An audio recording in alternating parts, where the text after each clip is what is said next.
In today's video, I want to ask the question, is it love or hyperfocus? We want to decode the intensity of new ASD relationships.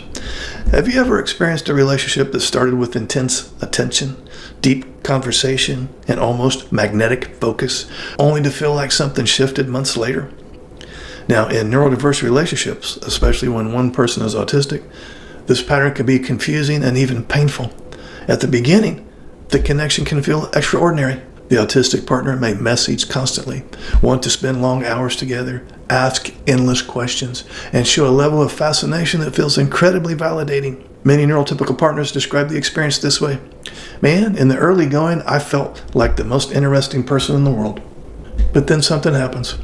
The intensity softens, the constant messages slow down, the emotional energy changes, and the question starts forming in the neurotypical partner's mind.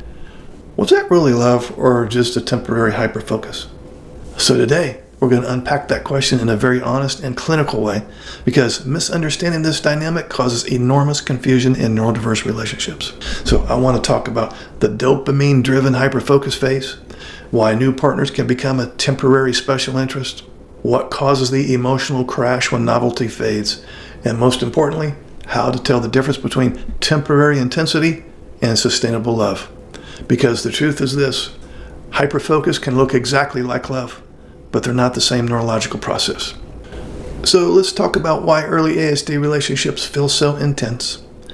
To understand what happens in the beginning of the neurodiverse relationship, we have to talk about the core feature of autism, special interest. Autistic brains are wired for deep, immersive attention. So when something becomes interesting, whether it's astronomy, computer programming, gaming, trains, psychology, or even a person, the brain can lock into a remarkable intensity. This isn't just a personality trait, it's neurological. The autistic brain often produces strong dopamine reinforcement when engaging with a fascinating subject. Dopamine is the brain's motivation and reward chemical. It fuels curiosity, focus, learning, and repetition. So when a new relationship begins, sometimes the neurotypical partner in this case becomes the new special interest. That means the autistic person may think about the partner constantly, want to analyze that partner's personality in depth, wants to ask many detailed questions, spend long periods of time talking or texting, and will want to share every discovery or idea. From the outside, this looks incredibly romantic, but neurologically, something slightly different may be happening. The autistic brain is experiencing dopamine reinforcement through novelty and discovery. He's thinking about the NT partner. You're fascinating, you're new, you're intellectually stimulating. So the autistic brain locks in, and that feels like falling deeply in love.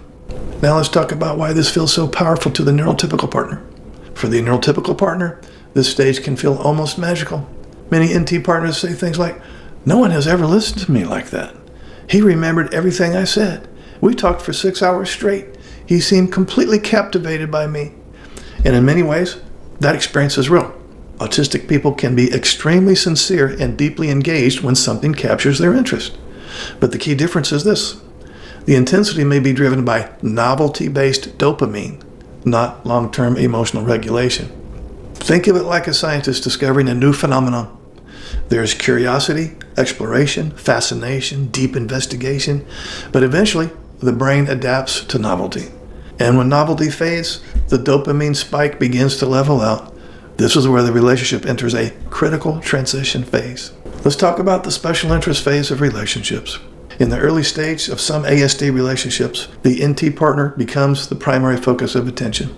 This can last a few weeks, a few months, sometimes even a year. During this time, the autistic partner may appear incredibly emotionally present.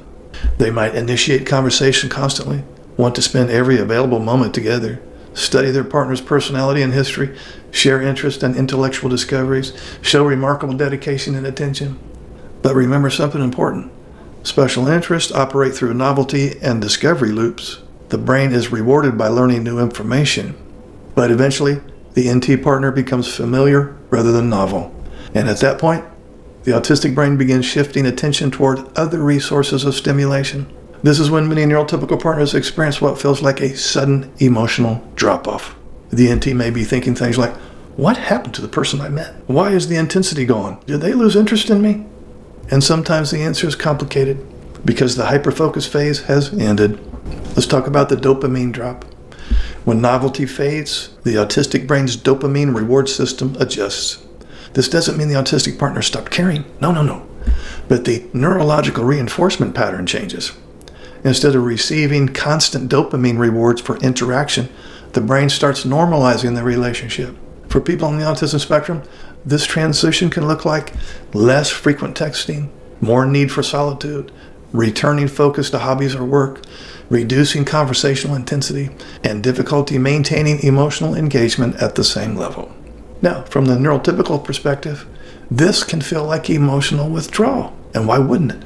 And this is where resentment often begins. The neurotypical partner may believe the early phase was manipulative or deceptive, or he was just masking, it was all just a con job. No, it wasn't manipulation at all. It was neurological hyperfocus. The autistic partner may not even realize that his attention pattern shifted. He simply feels that the relationship has moved into a comfortable baseline. But for the neurotypical partner, the contrast between phase 1 and phase 2 can feel enormous. Now let's talk about the emotional crash many couples experience. This transition is one of the most common turning points in the neurodiverse relationship. The NT partner often experiences something called relational whiplash. In the early relationship stage, there was intense attention, deep curiosity, long conversations, constant engagement. But in the later stage, shorter conversations, less emotional initiation, more time spent alone, attention shifting to other interests. And without understanding autism, this shift can feel like rejection, abandonment, or emotional neglect to the NT partner. But from the autistic perspective, the relationship may simply feel stable and secure now. In fact, some autistic partners believe the relationship has become more comfortable and natural. Meanwhile, the NT partner is grieving the loss of the early intensity. And this mismatch in perception creates enormous confusion. Now let's talk about hyperfocus versus genuine intimacy. So now the real question becomes, how do you tell the difference between hyperfocus and real love? Okay, here's some key distinctions. Hyperfocus tends to be driven by novelty, discovery, intellectual fascination, dopamine reinforcement, intense but stable attention patterns. Whereas genuine intimacy develops through emotional consistency, mutual regulation, trust over time, reliability during stress, and willingness to repair conflict. So think of hyperfocus as a spotlight, whereas love feels more like a steady lamp. The spotlight is dazzling, but temporary. The lamp is quieter, but sustainable. Healthy long-term neurodiverse relationships happen when couples transition from spotlight to lamp, and that transition requires awareness from both partners. Now let's talk about turning this knowledge into strength. Understanding hyperfocus can actually prevent enormous resentment in neurodiverse relationships. Instead of interpreting the intensity drop as deception, couples can recognize it as a neurological phase shift. That awareness right there allows the relationship to evolve more intentionally. For autistic partners, this means learning that constant emotional investment matters just as much as intellectual fascination. For the neurotypical partner, it means understanding that reduced intensity doesn't mean reduced care. The real work of love begins after novelty fades. This is when both partners start building emotional trust, communication strategies, mutual understanding, long-term security, and ironically, that phase often produces a deeper connection than the hyperfocus stage ever could. So if you're in a neurodiverse relationship and the early intensity has shifted, don't panic. The beginning phase may have been driven by hyperfocus, but what comes next can become something far more meaningful. Because sustainable love isn't built on dopamine spikes, it's built on shared understanding, patience, and intentional connection. And when couples learn to navigate the neurological differences between their brains, something powerful happens. The relationship stops being confusing and starts becoming collaborative. If this resonates, please like, subscribe. And what has been your experience in the early going of the relationship? I read and respond to all comments. I'll see you in the next video. Would you like to schedule a paid private coaching session? This will be in the form of a face-to-face Zoom call. Underneath any of my videos, you'll see this Calendly link. If you click on that link, it'll open up my calendar. You can pick the available days and times that works for your schedule. You'll get a follow-up email immediately after purchasing a session that will have the Zoom link that coincides with the day and time that you picked. I will get an email too that you scheduled a session, and I will be available on that exact day and time, and we will talk. I look forward to working with you. Hey guys, this is Mark. Some of you may not know that I have a lot of books on Amazon. So if you like my videos, you'll like my books. I have several for ASD spouses, for NT spouses, and for the neurodiverse couple. Underneath any of my videos, you'll see this link. Feel free to click on that link and see what's available. I'm sure you'll find something that applies to you. So if you're struggling in your neurodiverse marriage, help is available, one click away.